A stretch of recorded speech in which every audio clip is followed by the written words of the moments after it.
And if you want the actual calculation, we can make sure someone. You're the mayor. You don't have the math in front of you. It's 1% of the overall budget over the last 4 years. That's why you're a failing which mayor. is the Mayor same Adams, number that how was much did sent the city from us of New York from the actually state spend of on Texas. illegal immigration? Mayor Johnson, I already asked you. You don't have a hard number, and if you don't have a hard number, you're not running your city well. Mayor Adams, how much did the city of New York actually spend on illegal immigration? $6.9 billion of taxpayers' dollars. $6.9 billion of taxpayer money on a problem that was fostered on the American people. Mayor Wu.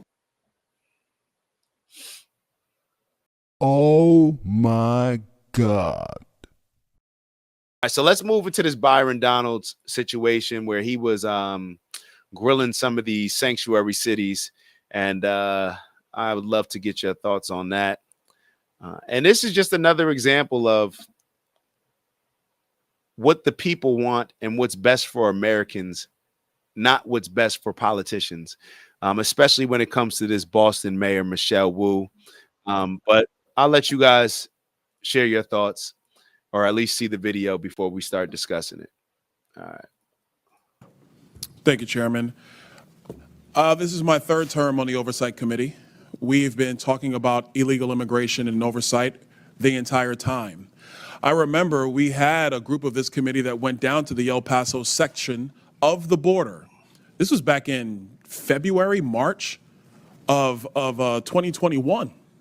And during that time period, we were at one of the holding centers, and there were these buses that were coming to the detention facility, and they were picking up 30 kids, 50 kids at random, walking out of the facility.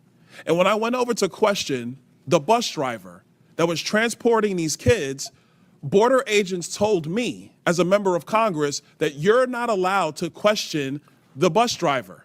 And of course, people knowing me, I didn't take no for an answer, and I repeated the question. And I was told that this bus of children was leaving El Paso and going to San Diego.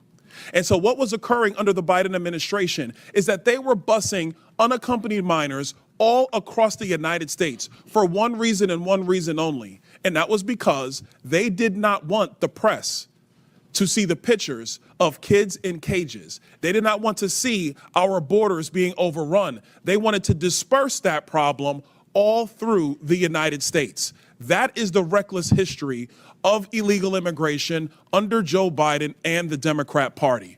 Mayor Johnston of Denver, yes, you lamented earlier that there were 10 to 11 buses coming per day to your city. Did you ever talk to Joe Biden about why this was happening to your community? Thank you, Congressman. I both reached out to Governor Abbott from Texas. He didn't respond, and I did. Why would you reach out to Governor Abbott of Texas when it is Joe Biden, the former commander-in-chief, that opened up our borders? Why didn't you talk to him? Well, our buses directly were being sent from Governor Abbott in Texas, so that was why we reached out to say we're happy to collaborate on a coordinated entry system. We understand no one state or no one city should bear the entire brunt of this, but let's collaborate. But I did. So I'm glad you said that, because that brings me to my next point. Governor Abbott and Governor DeSantis, when they started moving illegal aliens out of their states who were bearing the brunt of what Joe Biden and Kamala Harris were doing, and they've sent them to Denver, they sent them to Chicago, they sent them to New York, they sent them to Martha's Vineyard. The reason why they did that is because you four could hide behind the realities of illegal immigration on border towns all through our country and on cities and states who did not want to see illegal immigration, but did not have the political representation to go to the White House. And only when it showed up on your doorstep did you get upset. Mayor Johnston, coming back to you, how much did your city spend on illegal immigration? Do you have a... All right, so you guys heard what he was saying so far. Now, this is an interesting topic because I think this is one of the topics that a lot of people tend to agree on, even the Democrats. Now, of course, we all know what happened with Mayor Eric Adams recently, where Mayor Eric Adams, he called out the Democrats, their policies, Joe Biden, for sending a lot of these illegal migrants to the cities, to New York, to Chicago, to some other cities across the country, in which he made it very clear that this is going to destroy New York City. Now, I want y'all to pay attention to the questions that are getting ready to be asked as far as how much money has been spent of taxpayer dollars on this illegal migrant crisis. I want y'all to pay attention to this. A round number? Over the last couple of years on all newcomers, whatever their status. Let me rewind it. Mayor Johnston, coming back to you, how much did your city spend on illegal immigration? Do you have a round number? Over the last couple of years on all newcomers, whatever their status was, it's around 79 million since 2022. 79 million. Mayor Johnson, Chicago. How much has the city of Chicago spent on illegal immigration? If you're referring to the 2022 up to 2024 of the buses coming from Texas, roughly the same percentage of the state of Texas, about 1% of our overall budget. What is that? Because I don't have the city's budget in front of me. Numbers. It's 1%, and if you want the actual calculation, we can make sure someone. You're the mayor. You don't have the math in front of you. It's 1% of the overall budget over the All last right, that's 4 why years, you're a failing which mayor. is the Mayor same Adams, number that how was much did sent the city- from. This man won't even say. I don't know whether he won't say it or is just trying to present the information in a particular way to make it sound like, oh, it's not as much. It's not a lot. It's only 1% of our budget. This man can't even answer a question. He knows he's getting ready to be asked or getting ready to go on a hearing about the things that he was doing or were happening with his city over the sanctuary city issue. We've seen a lot of the people that live in Chicago who are already living in poverty, who now have had a lot of these illegal migrants coming to the city. You got the gangs now beefing against the new gangs that are coming in, causing a whole bunch of more issues that were already there. Kids already can't read in these cities. And now y'all just going to bring in a whole bunch of other problems, strain the infrastructure of Chicago even more. This is why the mayor of Chicago, I believe I heard it the other day, where it's something like his approval rating is like 6%.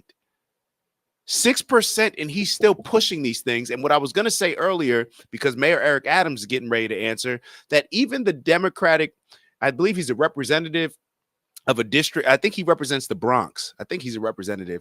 I forget the gentleman's name, but even as a Democrat, he called out, because what they ended up trying to do was, like they do in a lot of these areas, where you think they're going to put these housing facilities to house these migrants? Where do you think they're going to put them? You think they're going to put them on the Upper East Side of Manhattan? You think they're going to put them on the Upper West Side of Manhattan? You going to think they're going to put them down in the Village?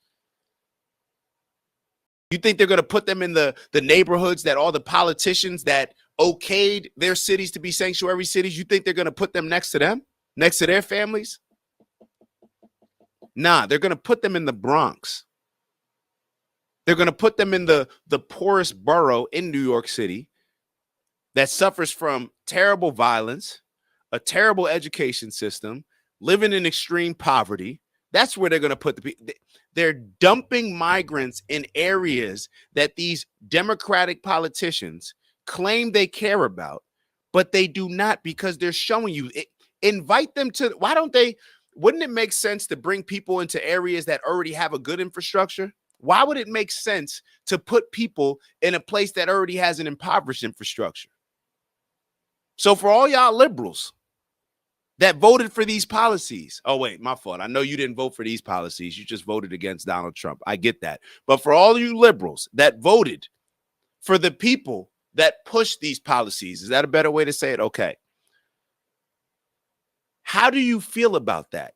Do you really think that these people that act as if they care about the poor people and the working class, because we know that the conservatives and Republicans, they're just the racist people that don't care about poor people, that don't care about the working class, and the Democrats, those are the ones that are the nice people that have a moral compass. We know all these things. So my question to y'all is, why are y'all putting them in the areas that need the most help? Why are y'all putting them in the areas where the kids already can't read? What does that mean when a kid can't read? We all know, like, we understand why they build jails based off of 4th and 5th grade reading scores, right? I don't even know if that's a true thing, but we've always heard that growing up, right? Off your 4th and 5th grade scores, and whether it's test scores and reading levels, they're building jails off of that.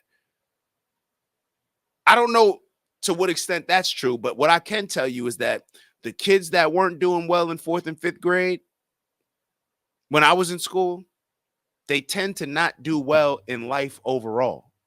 Now, y'all will say, well, what about this kid? What about? There's always exceptions to the rule. But kids that do not have a foundation, just like any other thing that does not have a foundation, they end up in turmoil. Maybe a case in point is with the Democratic Party right now without a foundation.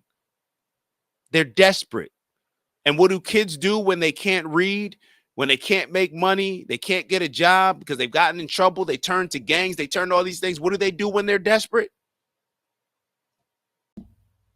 Do stuff that's going to land them in jail, locked up at maybe that's the best case scenario, dead, killing somebody else, and doing things that are not conducive with success, especially not the success that a lot of the Democratic politicians have and want for their kids. But they do not care about your kids. They do not care about these impoverished communities. They just have chosen the impoverished communities to be their path to getting more power. They do not care. They're just like, yo, who's out here? Who else is out here? Who's a vote that we can get that hasn't been? All right, we'll get the. All right, Republicans don't want the gay folk, the LGBT. All right, we'll take them on. All right, the Republicans, the feminists annoying y'all. All right, we'll take the feminists. All right, them Negroes over there. All right, well, matter of fact, we definitely want them because they're going to come on board with us and we don't even got to do anything for them. So, yeah, give us the Negroes too. That's how this works. That's how this works. Tell me how I'm lying if I'm lying. Call me out on it. All right, let's keep going. Listen to what he says when he listened to the Mayor Eric Adams asked the same question that the previous two mayors were asked as far as how much money has been designated to illegal migrants in their city. Listen to his answer. The city of New York actually spent on illegal immigration? Mayor Johnson, I already asked you don't have a hard number. And if you don't have a hard number, you're not running your city well. Mayor Adams, how much did the city of New York actually spend on illegal immigration? $6.9 billion of taxpayers' dollars. $6.9 billion of taxpayer money on a problem that was fostered on the American people. Mayor Wu. $6.9 billion of New York City taxpayer money. $6.9 billion. Imagine what that money could be put towards. Imagine the programs that could be created, the trade schools that could be created for a lot of these young kids that may not want to excel in school. Or imagine the help that, or imagine the competitive environments that could be created that give these kids also support that they may need so that they can compete, that would allow them to flourish in various areas. I'm not going to sit here and act like school is for everybody. I'm not going to sit here and act like school is for everybody. Y'all just saw me interview that, look, the 12-year-old entrepreneur in Miami. He's already talking about like, yo, by the time I could legally drop out of school at 16, I'm out. This just isn't serving my purpose. Now, he's in a unique situation because he has a father that also dropped out and is very successful. Not recommending that everybody drops out. I think school is very important, perhaps most important for the social, the social, emotional intelligence skills that it provides, and just being able to compete and follow in direction. So I'm a school proponent. But everybody may not want to go to the same type of school. That's why we had trade schools. What's wrong with having a program that teaches kids how to become barbers, teaches kids how to become plumbers? Why don't you take some of that money and give it to some of these plumbers, give it to some of these mechanics, give it to some of these barbers, give it to some of these influencers online so that they can help create programs that allow the kids to embrace something that they're actually excited about. So they're not just choosing between either I go to school and excel or I choose this gang life in poverty. There's other options that can be created. And I'm not saying, and let me be very clear, I'm not talking about social programs as far as give outs, handouts. I'm not talking about that. I'm talking about the same way that if give me some money and I'll hire a kid that is interested in maybe politics, interested in some YouTube stuff. Give me that money and see what I do. I will work that kid until there will be no shortcuts. There will be absolutely no shortcuts. But I don't know. Get creative. I'm pretty sure we can get pretty creative with $6.9 billion. In the city of Boston. Or just don't do anything with it. And save New York City residents $6.9 million in taxes, maybe. That's another option. But either way, to just take taxpayer money and just give it to people that are coming here illegally to support them whether it's getting them housing, getting them food, getting them, it just doesn't make any sense. Then how much did you spend? We don't ask about immigration status and delivering city You don't services, ask so about we how don't much have money that the city number. of Boston has spent on illegal immigration. We Are you don't out of your distinguish mind? between immigration status. Do you as manage part your of our budget city or not, policies. Mayor? They don't distinguish. I don't even know what she means by that. Hold on. Let me catch up with some of these comments real quick, and then I'm going to run it back what Mayor Wu just said, because I'm still puzzled on it. Uncompetitive wrote, Trump plays YMCA at the end of every rally. Trump is pro-LGB. He just has issues with he just has issues with the T and the Q. Yo, uncompetitive, wow. Xylo wrote raid, Xylo, PT Salty, sending some emojis over. Shy wrote, that's insane. I agree. Frank Raid, sup, what's up, eyes? So we're getting a whole bunch of, I don't know where these people coming from. Hey, everybody that's coming in, sending all these signs and stuff, these OVO owls and whatever else symbols you're signing, please make sure that you like for the algorithm. If you're going to be here, please make sure that you like. Vocational schools are what builds community. I agree. PT Salty, shout out to PT Salty for that comment. What's wrong with these vocational schools? What's wrong with putting money into these areas? I don't understand. I don't understand why. And what's so funny is these are liberal ran cities. All of these sanctuary city mayors, I believe, are liberals. They're Democrats. So here you have the city ran by Democrats. In New York, let's take New York, for instance. You also have a Democratic mayor. You also have a Democratic governor. So if the biggest city in the world, perhaps the most important city in America, right? Maybe you could argue the most important city in the world. I don't know. But let's say just in America, the most important city in the world, city with the biggest economy. You're telling me that you all will fight against the things that Trump is doing tooth and nail. You'll fight against those things. But who's going to be the check and balance system to hold you accountable to actually serving the people?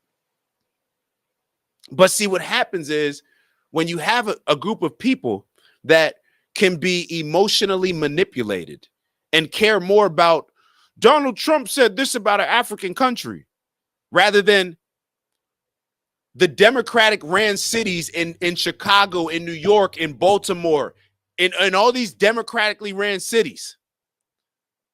The kids can't read. But we care more about Elon Musk is going to look up my social security number. Is that what we prioritize? We don't prioritize the development of our young kids. The fact that they can't read, the fact that they can't compete in math, they can't compete in any of the STEMs. The fact that we're setting them up for failure. We are failing these kids. But we care more about what Elon Musk is doing, even though we want him to do it, but it's just the way he does it. Okay, cool. We care more about Donald Trump, and he was rude to Zelensky. You know what's rude? You know what's rude? Not giving kids the ability to develop, the ability to have a chance at being successful in America, the greatest country in the world, right? Not giving those kids, crippling these kids. That's what's rude to me, because we know exactly where that's going to land those kids. A lot of Democrats always talking about raising the minimum wage, right? Oh, we should raise the minimum wage. It's not fair to be. Okay. So we care about raising the minimum wage. Okay. Do you care about the prison labor? Y'all know what it is. It's Dak from the OG Network. Man, I just want to thank y'all. That's right, to thank y'all for all of your tremendous support over the years, whether you've been rocking with us from the beginning or maybe this is the first show that you're checking out on the network. We want to thank you nonetheless. And we have an ask, all right? We have a goal of reaching 20,000 subscribers by the end of March. That's right, 20K by the end of March. It's not a real goal unless you put a date on it. And with that, we need your help. So we ask that if you are enjoying the content that you like, subscribe if you haven't already. And if you're feeling real generous, maybe share with some friends and family. All right, I'll let y'all go. And once again, thank you for your continued support. And we look forward to growing with y'all. See y'all soon. Ew. Do we care about the, what do they call it? The pipeline, the prison, the prison pipeline? Do we care about those things? These kids that, because we're failing a lot of these young kids, y'all know children, right? Not responsible for themselves, children. Because we're failing so much of these kids and children, and they get in trouble at a young age to the point where they come of age, and a lot of their resources are limited. A lot of their opportunities are now limited. So what do we think that they're going to turn to when they have no guidance and they have a history of trouble? Now they're going to get into more trouble. Then they'll be in prison providing free labor for America. Or I'm sorry, what do they get? Like 26 cents an hour or something crazy like that? So do we really care? We pick and choose the things that we care about, especially the Democrats. You could sit there and say the Republicans don't give a damn, but what the Democrats do is they pick and choose the things that they care about, and it's based on the leadership just manipulating and bamboozling us to care about this, but to not care about that. We'll tear apart the country when it comes to George Floyd. We'll tear apart the country when it comes to the. We pick and choose the things that we care about, and it's disgusting in a lot of ways, and it's hurting the very people that we claim that Donald Trump and the Republicans don't give a damn about. But once again, these democratically ran cities, and some of them got governors, what are they doing for the impoverished communities? Let's continue. Let me make sure I'm catching up with all these. It says, Steve wrote, New York City's annual budget for 2024 was whoa. So we heard Mayor Johnson from Chicago say that Chicago's budget, 1% of Chicago's overall budget is going towards the migrants, the illegal migrants. Steve just said that New York City's annual budget for 2024 was $107 billion. That $6.9 billion was roughly 6.5% of the overall budget of New York. And now we understand why Mayor Eric Adams said that this is going to destroy New York City. And a lot of y'all Democrats, a lot of y'all blackity blacks out there that rooting for everybody black, y'all sure turn your back on Mayor Eric Adams. It was very easy for y'all to turn your back on Mayor Eric Adams. I thought we were rooting for everybody that's black. I thought that's what we were doing, right? I thought it was the racist Republicans against everybody else, right? Oh, but that's only when Mayor Eric Adams falls in line with what y'all are trying to do. That's not when Mayor Eric Adams calls out the fact that this is destroying the city and the people that is hurting the most are the impoverished communities. But as soon as Mayor Eric Adams calls that out, that's when everybody turns their back on him, right? That's when he's no longer being a good Democrat and we got to give him a spanking. It's very hard for me to take a lot of people that vote Democrat seriously, especially the older ones. It's very hard for me to take y'all seriously when y'all just don't even care about a Mayor Eric Adams who is courageous enough to stand up for the people in the Bronx,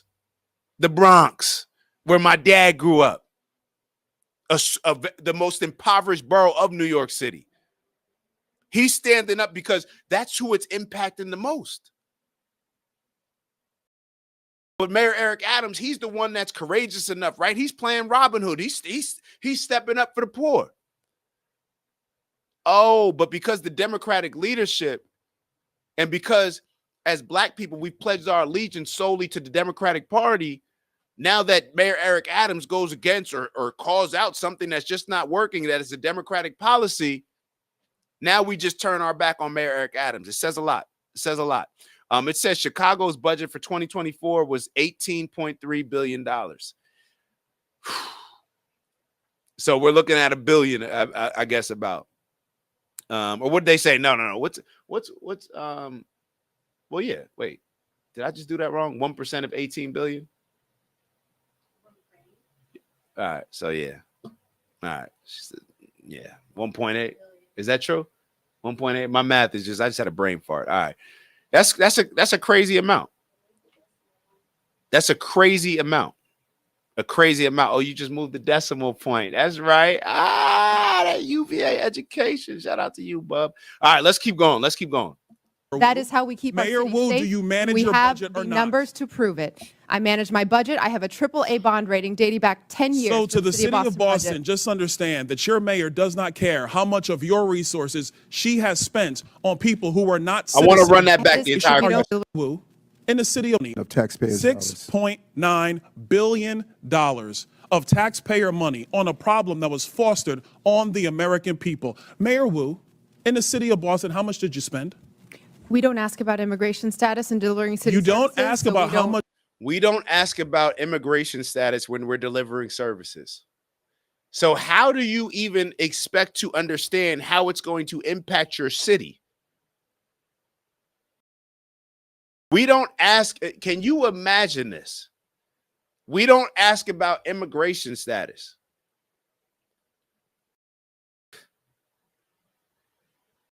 We don't ask about immigration status. Is this not insane to y'all? much Have money that the city of Boston has spent on illegal immigration? We Are you don't out of your distinguish mind? between immigration status. Do you as manage part your of our budget city or not, policies. Mayor Wu? That is how we keep Mayor our city Wu, safe. do you manage we your have budget the or not? numbers to prove it. I manage my budget. I have a AAA bond rating dating back 10 years. So to with the city of Boston, budget. just understand that your mayor does not care how much of your resources she has spent on people who are not citizens The city of Boston the city of is Boston. sick of having I'm people reclaiming my outside time. Boston Mr. telling Bear, us what Mr. we Bear, I have a need. question for you because I understand Cato's perspective when it comes to illegal immigration. I understand that the Cato Institute for a long time has had a standard of actually having open immigration into the United States. Generally speaking, I don't want to get into specifics. We support legal immigration. We want immigration to be legal. So let me ask you this question, because one of the great libertarians. We support legal immigration. Yo, you know what? This is, you know what's so funny? The Democratic Party or the Republican Party is supposed to be the party of elitism, right? They're the elites. Can you just imagine these Democratic leaders? They're saying that they support illegal immigration, and they want to make this illegal immigration legal. So if you're saying that you support legal immigration and what's happening in your cities is illegal immigration, what does that say? So for me, what I read from that is it's not that they want to stop these people from coming in, but they just want to create policies that make it legal. But when these people come in, who do we think that they're taking away opportunities from? Who do we think they're taking away resources from? I know when Trump said they're taking away black jobs, people got offended, right? Y'all wanted to say, well, Kamala Harris is the vice president. That's a black job. This is the delusion that a lot of people come with. Look at the impoverished communities. Let's just say that the impoverished communities you picture in your mind, you close your mind and you think about impoverished communities throughout the United States of America, and you tell me what you're picturing. You tell me the type of people that you're picturing. Those are the people that they're taking opportunities away from and resources, the people that need it the most. The people that need guidance, the people that need structure. I'm not talking about the people that need all this welfare and all this other stuff, because I think that just cripples people. What I think, well, I was getting ready to say what I think people need in a lot of these communities. That's another. We'll leave that. We'll leave that. Let's keep going with this, and then we'll move on to the next topic. Of the modern era, Milton Friedman famously said, you can either have open borders or a welfare state, but you have to choose. Mr. Beer, what do you choose? Milton Friedman said he wanted to allow illegal immigration to continue. I disagree with Milton Friedman's position on that. We should have legal immigration and build a wall around the welfare state, not around the country. That's in the best interest of taxpayers. And I would argue that under the current system where you have sanctuary cities popping up, it is not possible to build that wall. So America has to choose, Mr. Beer, you're done. America has to choose between securing our nation or protecting the taxpayer. I choose secure the nation. I yield back. Byron.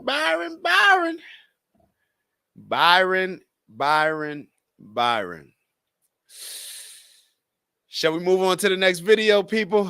Shall we move on to the next video? Let's take a look at what did we say we were going to go with? Canada. So this is another thing when it came up, even in the speech that Donald Trump gave yesterday, his address to Congress. One of the things that's been coming up is this tariff issue, this issue of tariffs and taxes. And in my opinion, I don't think that the majority of us really know what's going on. And let me raise my hand first when it comes to the tariffs and taxes that are charged by other countries when it comes to America. I don't know whether what Donald Trump is saying is true or not. But one thing that he said yesterday, and I told myself that I was like, yo, I got to look up this. And I saw a couple of videos, one that I'm getting ready to share of a gentleman in Canada. But Donald Trump was saying, I believe this was the speech yesterday. Maybe it could have been a different clip, but I think it was a speech yesterday. He was saying that, and this kind of shocked me because I hadn't heard this before. When he usually talks about tariffs, it's usually from a standpoint where, in my mind, I'm like, oh, he's giving tariffs to other countries, but I never really paid attention to the tariffs that these countries are putting back on us. And the video that made it clear to me, or at least that didn't make it clear to me, but it kind of, a light bulb went off, is they asked, I forget exactly who it was, and I should have had this video, but I just thought about it as I'm talking to y'all. They asked one of the European leaders, I think she was the leader of a bank out there. She's the president of some banking in Europe. And they asked her a question and they said, when Donald Trump says that European nations have taken advantage of America for a very long time when it comes to taxes and tariffs, is that true? And her response was, well, it depends on how you're looking at it. And I'm like, hold up. I almost expected her to just say, Donald Trump is lying. He's been trying to just push this narrative that isn't true. She did not say that. And it made me think, like, damn, what tariffs are other countries charging us? And then I heard Donald Trump yesterday talking about, we're going to charge countries the same tariffs that they're charging us. I thought that was fair, simple. But it was something that I just neglected to process, to be totally honest with y'all, because all I was hearing about was the tariffs that we're charging other countries. And for a lot of the Democrats, liberals, whatever y'all call yourselves, that disagree with the tariffs or that question the tariffs, I want us to keep one thing in mind, that Donald Trump put a lot of these tariffs in place his first term. When Joe Biden got in office, the first thing he did, I think, was get rid of the executive orders that created the migrant crisis with the border issues that we had. And it's not just the migrant crisis, I want to say, when it comes to the border. It's the migrants coming in, but it's also a lot of the drugs that they made it a lot easier to come in. That's why we have a lot of these fentanyl issues. So when Joe Biden was president, he didn't get rid of the tariffs that Donald Trump put in place. To my understanding, he kept them in place because they were very good business for America. So I'm not sure why a lot of people are pushing back against the tariffs or a lot of the tariff conversation around Donald Trump. I do get, let me not say that. I do understand from the standpoint that people are worried about the things that we're purchasing are going to be maybe more pricey. But if we understand it, or this is how I'm seeing it, if countries are charging us more for our products and charging us more to ship our products and to sell our products in their countries, that hurts our economy. What Trump and his America First approach is saying, well, not only is charging these other companies more or charging these other countries more to bring their products in, to me, that's going to make American products able to compete more. America, right? We have certain rules so where we can't produce our products at a cheaper price a lot of times because of the labor that they're able to do in other countries. Things are cheaper. You're able to hire people. That's why people outsource a lot of the people that they work for. That's why when I call Best Buy and I'm annoyed and I want to talk to a store, or I'm calling American Express and I'm annoyed and I want to talk to a store, and I ask, where are you calling from? Or where are you located? And they tell me, oh, I'm in Southeast Asia. And I'm like, I just pressed the prompt to speak to a local store. This just happened with Best Buy the other day. And they're telling me, and they connect me to Southeast Asia. So although I think, and I've been saying this for a while, I always thought that the prices were going to initially go up because in order to solve the big picture problem, you have to kind of do certain things that may cause the prices to initially go up, but it's going to help our economy. It's going to help more American products compete, which is Americans spending money on American products. And then when Americans spend money with American companies, those American companies are now able to pay more Americans and give more Americans jobs. So those Americans that now have more jobs, we're now paying them more. So now they can spend more back into the American economy, which is going to make the value of the American dollar grow. So where now our dollars are worth more. So when we're going to the grocery store, we're able to, that dollar that we're spending is going to go a longer way, regardless of how, the pricing goes up or down, whatnot. Our dollar's going to be worth more. So there's a lot that goes into this that I don't think that a lot of us are seeing the big picture. Most of us are just going to see, well, I'm conservative, I'm Republican, so I'm going to see it this way, or I'm Democrat, I'm a liberal, I'm just going to see it that way. I think we need to take a step back, so therefore we can get a better zoom out, right, on the iPhone. Take a 0.5 approach rather than this 2x approach. That's what politics has become. I just thought about it. Think about on your phone when you're taking a picture and you want to zoom in 3 times. You zoom in and you can't see anything else outside of the thing that's in focus, right? We're missing everything else. That's what politics has become, whether you're Democrat or Republican, conservative, liberal.